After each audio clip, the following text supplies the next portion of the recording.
E essa celebração da sua morte, ressurreição e vinda é marcada pelo partir do pão, pelo compartilhar do vinho, comendo e bebendo na presença do Senhor, pois Ele está entre nós. Diante da sua mesa nós nos prostramos, nós estamos como irmãos e irmãs para celebrar a sua grande salvação.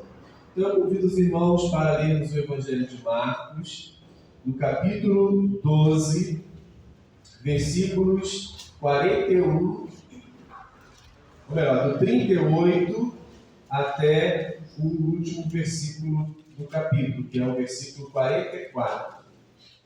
Evangelho segundo Marcos, capítulo 12, do versículo 38 até o versículo 44, diz assim a palavra do Senhor.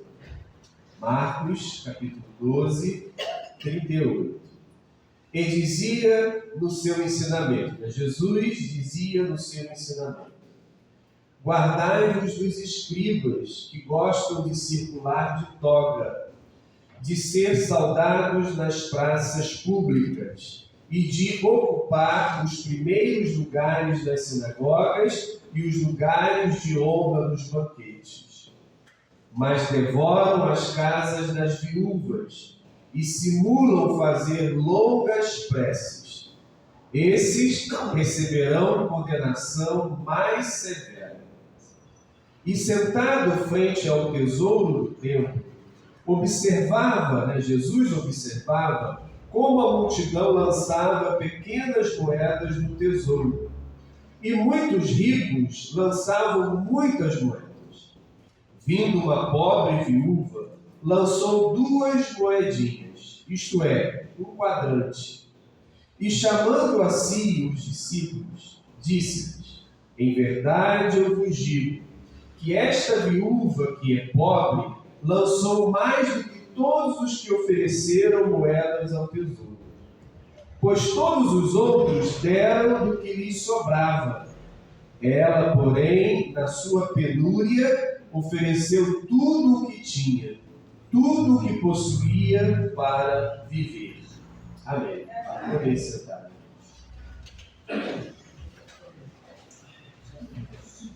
Às vezes, a gente lê o Evangelho, as palavras de Jesus, e parece que ele está fazendo um elogio, mas na realidade ele está fazendo uma crítica. E como a gente descobre, como a gente entende quando é uma crítica ou quando é um elogio? Então, às vezes, a gente precisa ganhar essa experiência na vida, quando a gente lida com as pessoas. Mas, ao ler o Evangelho, não é tão difícil descobrir quando é uma crítica e quando é um elogio. É só a gente ler o contexto maior. Por exemplo, se nós lermos a partir do verso 28 e compararmos com os versos 38 em diante que nós lemos, nós vamos perceber que Jesus está fazendo uma crítica aos escribas. E ele está fazendo uma crítica ao templo, ao sistema religioso de sua época, como ele se posicionava muito diferente da vontade de Deus. Aos escribas, que parecem fazer um elogio, ele se dirige quando o escriba se aproxima de Jesus, perguntando qual é o maior mandamento. Isso está no início do versículo 28. Qual é o maior mandamento? Qual é o mandamento principal? Então Jesus responde àquele escriba, muito interessado aparentemente, e diz: amarás o Senhor teu Deus de todo o teu coração, de toda a tua alma, de todo o teu fôlego, e ao próximo como a ti mesmo. Então o discípulo dá uma aprovação ao mestre, ou seja, o escriba dá uma aprovação a Jesus, dizendo: muito bem, mestre, você tirou nota 10, você falou muito bem. Aí repete o que Jesus acabou de dizer. Aí Jesus faz um comentário ao escriba dizendo assim: olha, você não está longe do reino dos céus. Foi um elogio ou foi uma crítica? você não está longe do reino dos céus. Foi uma crítica. Por quê? Porque o escriba acha que ele está fora do reino de Deus. O escriba acha que ele está fora do reino dos céus. Então, quando Jesus disse que ele não estava longe, e Jesus disse então que ele estava fora. Estava perto, mas estava fora. E fez então uma crítica, e não um elogio. Essa crítica vai ser acentuada quando Jesus, então, no versículo 38, fala aos seus discípulos, ensina aos seus discípulos o seguinte: olha, tomem cuidado com os escribas, guardem-se deles, protejam-se deles. Então, confirma a crítica. Confirma que Jesus está criticando os escribas ao dizer aos seus discípulos: cuidado com eles, eles são perigosos. Eles fingem conhecer a vontade de Deus, se utilizam da posição que estão, da postura que ocupam, para explorar os mais pobres. Aí Jesus então reforça a crítica dizendo: olha, sabe o que os escribas fazem? Eles vão nas casas das viúvas. As viúvas na Bíblia é o símbolo, é a representação dos mais pobres, daqueles que estão desamparados, daqueles que não têm ninguém por eles, daqueles que não têm ninguém cuidando deles. Então, quando você lê as viúvas na Bíblia, é uma ênfase, é um símbolo daquela pessoa completamente abandonada. Talvez muito diferente das viúvas dos nossos dias, que, na maioria das vezes, têm uma pensão, têm um sustento, não passam necessidade porque recebem um salário, recebem um honorário, uma quantidade de dinheiro mensalmente e conseguem, pelo menos, sobreviver. Nos dias de Jesus, isso não existia. Então, uma pessoa, uma mulher que ficava viúva, ela estava completamente desamparada do marido que cuidava dela. Provavelmente os seus pais já morreram. E muitas vezes os filhos abandonavam e deixavam de lado, não cuidando dos seus pais. Quando às vezes acontecia de nem ter filho ainda.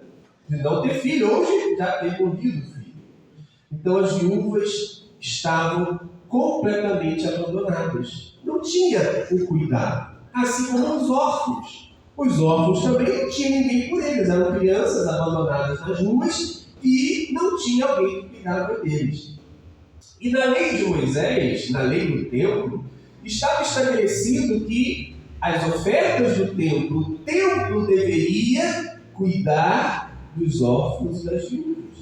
Tanto que Tiago nos lembra na sua carta dizendo que a religião verdadeira, aquela que agrada a Deus, é aquela que cuida dos órfãos e das viúvas e se mantém puro, não contaminado com a mentalidade do mundo. Essa é a religião verdadeira que nos ensina Tiago. Então cabia ao templo, segundo a lei de Moisés, sustentar as pessoas pobres, abandonadas, sem comida, sem sustento, sem abrigo. O dinheiro arrecadado deveria servir para isso. No entanto, disse Jesus, criticando os escribas e dizendo para os seus discípulos: cuidado com eles, que eles são perigosos. Jesus disse: olha, eles entram nas casas das viúvas, das pessoas que são pobres, que mal têm para comer elas mesmas. E a pretexto de fazer longas orações, a pretexto de fazer jornadas de orações, semanas de orações, dias de orações, eles comem e bebem às custas dessas pobres mulheres, a pretexto de estarem ali na casa delas, servindo em oração. Jesus aponta para os seus discípulos: eles não estão zelosos pela oração. Eles não estão zelosos pela vontade de Deus. Eles não estão amando verdadeiramente as viúvas como o mandamento ensinou: amar a Deus e ao próximo como a si mesmo. Eles estão ali para explorar e comer as custas delas. Jesus disse aos seus discípulos: cuidado com eles. Eles também gostam de serem saudados nas praças públicas, de serem honrados publicamente, de ocupar os primeiros lugares na sinagoga e nos banquetes. Eles gostam do aplauso. Cuidado com eles. E aí, o Evangelho continua. Jesus então no templo ensinando, e você não vai ler no Evangelho em nenhuma parte, Jesus no templo oferecendo os sacrifícios diante do altar. Você já leu alguma vez Jesus fazendo isso? Jesus não é mostrado no Evangelho diante do altar fazendo sacrifícios. Jesus não é mostrado no templo nos lugares que deveriam estar os homens. Por exemplo, aqui, nesse texto que lemos, ele está no pátio das mulheres. No pátio, no primeiro pátio, que era o pátio reservado aos doentes, às mulheres, aos estrangeiros, que não poderiam entrar no próximo pátio. E era nesse pátio, primeiro, logo na entrada, que ficava o gasofilácio, que ficava no cofre que arrecadava as ofertas. E as pessoas então entravam, iam entrando e colocavam no gasofilácio as suas ofertas. Os ricos, como ele disse aqui no texto, colocavam as suas muitas moedas de metal. Imagina o barulho que fazia. Vocês conseguem imaginar o barulho que fazia as moedas mais valiosas? São as mais pesadas, são as maiores. Então eles colocavam aquela quantidade de moeda no gasofilácio, que não era provavelmente de madeira como o nosso, né? Então fazia barulho. Então ele entrava ali, botava aquele monte de moeda, fazia aquele barulhão, todo mundo sabia, olha, aquele ali está dando muito dinheiro. E aí eles eram honrados. E Jesus está ali assistindo as pessoas entrarem. Os homens passavam desse pátio e entravam para o próximo. E as mulheres ficavam ali, os estrangeiros ficavam ali. Onde Jesus está? Ali. Não entra, ele fica ali. E ele está observando. E aí, de repente, ele chama a atenção dos seus discípulos para uma viúva que entra. Uma viúva que também entra até ali, porque ela também não pode passar. E ela vai e coloca 2 quadrantes, 2 pequeninas moedas, 10 centavos hoje, que nem barulho faz, de tão leve que é, de tão pequenininha que é. E ela vai e coloca ali aquelas moedinhas. E aí Jesus continua a sua crítica ao templo. O Senhor Jesus continua a sua crítica aos escribas. Esta viúva que deveria ser sustentada pelo templo, ela dá a última moeda que tinha, a sua vida. O texto grego diz assim, ela deu a sua vida. Aí a tradução que eu li tenta melhorar e vai dizer assim, tudo que possuía para viver. Mas no texto grego está escrito assim, ela deu a sua vida. Por que ela fez isso? Porque ela era ensinada pelos escribas, pelos sacerdotes, que deveria fazer isso, que deveria dar, quando na realidade o templo, a lei de Moisés, o mandamento de Deus dizia que era o templo que deveria sustentá-la na sua pobreza. Aquele dinheiro arrecadado era para o sustento dela. Mas ela entendia que deveria pegar todos os 10 centavos que tinha, o único que tinha, e dar a sua própria vida. E aí Jesus então chama os seus discípulos. E é muito importante, irmãos, quando nós lemos o Evangelho e aparece esse verbo chamar. O verbo chamar é o verbo do Evangelho. É o verbo de Jesus. É o verbo do discípulo. Toda vez que Jesus chama, é a convocação. Toda vez que Jesus te chama, é para vir. Toda vez que Ele te chama, é uma intimação. O chamar de Jesus é a coisa mais preciosa na vida do discípulo. Quando Jesus me chama, quando Jesus te chama, quando Jesus nos chama, é a glória de Deus se manifestando na nossa vida. E Jesus então chama os discípulos. É o verbo kaleo em grego que vai dar eclesia, que vai dar igreja. Nós somos os chamados, nós somos os convocados, nós somos aqueles que Deus chamou. E Jesus então chama os seus discípulos para junto de si. E quando Jesus chama os seus discípulos para junto de si, a atenção aumenta. Eu estou sendo chamado por Jesus para algo importante. E aí a importância ela é dobrada quando ele diz: em verdade vos digo. Outra atenção que nós temos que ter quando lemos o Evangelho. Toda vez que a palavra que Jesus vai falar é precedida pela expressão em verdade vos digo, preste atenção que vem coisa séria. Preste atenção que vem algo precioso. Preste atenção que vem um mandamento que não pode ser ignorado, uma palavra que não pode ser desprezada. Então preste atenção. No texto grego vai estar escrito assim: amém. Aí traduz-se para na verdade. Mas é amém que está escrito lá. Amém, amém. Na verdade vos digo. Aí ele então diz. O que ele diz? Ele diz: olha, aquela viúva deu mais que todos os outros. Por quê? Porque ela deu a sua vida. E os outros? Os outros deu o que sobrava. Irmãos, há uma diferença muito grande quando nós oferecemos a própria vida a serviço do Evangelho. Quando você oferece o tempo que você não tem sobrando. Quando você oferece a saúde que você não tem sobrando.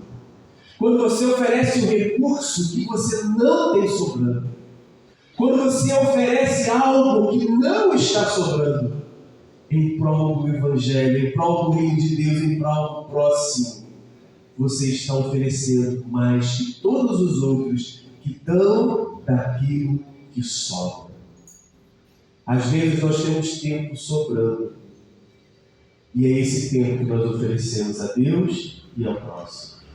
Às vezes nós temos um dinheirinho sobrando. E é esse dinheirinho que a gente oferece a Deus e ao próximo. Às vezes a gente tem tantas coisas que a gente quer se livrar. Tantos objetos que não servem mais para nós. E a gente então entrega para outro. É diferente quando a gente dá, quando a gente entrega para o outro aquilo que não está sobrando. Aquilo que é precioso para nós. Aquilo que é valioso para nós. E aí Jesus então chama os seus discípulos. Jesus dá o veredito: em verdade vos digo, que esta viúva, que é pobre, lançou mais do que todos os que ofereceram moedas ao tesouro, pois todos os outros deram o que lhes sobrava. Ela, porém, na sua penúria, ofereceu tudo o que tinha, tudo o que possuía para viver. Não é um elogio, é uma crítica ao tempo. E sabe por que é uma crítica ao tempo que Jesus está fazendo? Porque se a gente continuar lendo o texto, sabe o que ele vai dizer logo no próximo capítulo? Quando os discípulos, encantados com as pedras, encantados com a construção, encantados com o sistema do templo, vai elogiar diante de Jesus, sabe o que ele vai dizer? Não vai ficar aqui pedra sobre pedra que não seja derrubada. Tudo isso que vocês estão vendo, disse Jesus, e que vocês estão elogiando, vai ser derrubado, vai ser destruído. Isso não vai permanecer. Isso não vai ficar. Por quê? Porque isso não é bom. Isso vai ser destruído. Não vai ficar pedra sobre pedra. E a igreja que vai ser estabelecida, o novo povo de Deus, o novo templo que vai ser construído em cima da pedra fundamental que é Jesus, não poderá ser igual a esse templo, não poderá ser igual a esse sistema. E aí vai ser nas casas onde o pão vai ser partilhado por todos e todos vão comer. Aí a gente lembra daquela viúva de Sarepta. Vocês lembram da história lá do Antigo Testamento? da viúva de Sarepta, daquela viúva que também estava com fome, que também não tinha nada para comer, só tinha um pão. E aí o profeta Elias passa por ela e ela pega aquele pão e entrega a ele. Não é a mesma coisa que dessa viúva do templo. Sabe por que não é a mesma coisa? Porque o templo tinha muito dinheiro. O templo não precisava daqueles 10 centavos daquela viúva. Tanto que quando os romanos invadiram Jerusalém e destruíram o templo, eles levaram muita quantidade de ouro. Mas eles levaram tanto ouro, mas tanto ouro que estava acumulado no templo, que o preço do ouro caiu no mercado. De tanto ouro que eles acharam dentro do templo de Jerusalém. E os pobres passando fome. Por isso Jesus disse, não vai ficar isso assim. Vai ser derrubado. E o caso da viúva com Elias é muito diferente. Ela não deu para um templo cheio de ouro. Ela pegou o pão que tinha e deu para quem? Para Elias. Elias estava com fome. Você lembra da história? Que Elias estava morrendo de fome? Então o que essa viúva nos ensina? Que na pobreza dela, no único pão que ela tinha, ela dividiu com quem estava com fome. Será que nós aprendemos isso? É fácil dividir na pobreza? É fácil dividir na escassez? Jesus ensinou para os seus discípulos: quantos pães vocês têm? Senhor, nós só temos 5 pães e 2 peixinhos. E aí Jesus ensinou eles a dividir o pouco, dividir na pobreza. É o que a viúva nos ensina com Elias. Elias morrendo de fome, andarilho que vem, ela vai, divide o único pão que ela tinha com aquele que estava faminto. Não é o caso aqui dessa viúva do Evangelho. A viúva com Elias é elogiada e é um exemplo para nós. Mas esta viúva aqui, que muitos pastores gostam de usar para incentivar as pessoas a doarem dinheiro para um templo que muitas vezes está com a conta bancária cheia de dinheiro, não é a mesma coisa. Porque aqui é uma crítica. Cabe ao templo assistir os que têm fome. E eu louvo a Deus que nós temos procurado andar nesse caminho que Jesus tem nos ensinado. Que os recursos que têm sido trazidos para esta casa, com sacrifício, muitas vezes com muitos sacrifícios, não estão parados numa conta com milhões de reais, mas estão sendo distribuídos do pão em cada dia àqueles que têm fome. Por quê? Porque nós cremos que Jesus vai voltar. Se nós não crêssemos que Jesus voltaria brevemente, nós não faríamos isso. Nós acumularíamos. Mas nós cremos e vivemos essa fé que Jesus vai voltar muito em breve. E enquanto Ele está perto de vir, nós estamos fazendo a sua obra com os recursos que nós temos. Amém? Amém. Louvado seja o Senhor. E nesta manhã, ao partir do pão, pode vir, por favor. Ao partir do pão, nós celebramos aquilo que deve ser a prática de